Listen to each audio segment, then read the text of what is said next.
গোবিন্দ ভজনে করব করব বলে কালো চুল সাদা হয়ে যায়।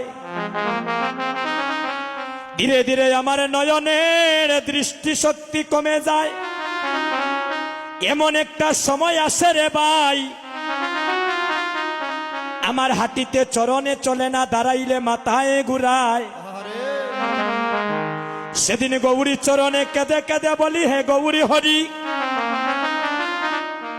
84 লক্ষ জুনি ভ্রমণী করে পেয়েছি সাদের মানবী জনম।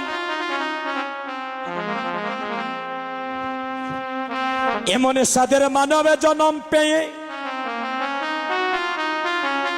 এই জনমটা তো আমার গোবিন্দ সেবায় লাগলো না। এমন সাদের মানবে জনম পেয়ে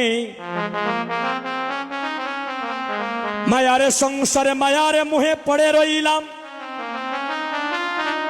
এমন ভজন যজ্ঞ দেহ পাইয়া একদিন ভক্ত সঙ্গ করিলাম না। আমার তো সনম তরি গাটে বান্দা, যেদিন তোমার ডাক আসবে আমাকে সেপারে চলে যেতে হবে।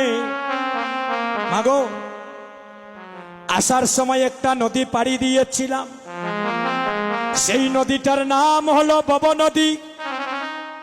আর এই মানব লীলা সাঙ্গ করে যেদিন সবাই যাব, একটা নদী পাড়ি দিতে হবে, সেই নদীটার নাম হলো বৈতরণী নদী। সেদিন তোমার সঙ্গে স্ত্রী যাবে না, পুত্র যাবে না, লক্ষ লক্ষ টাকা ব্যাংক ব্যালেন্স করা সেগুলা তোমার সঙ্গে যাবে না। একমাত্র যাবে মধুমাখা কৃষ্ণ নাম। এমন সাদের ভজনে যজ্ঞ দেহ পাইয়া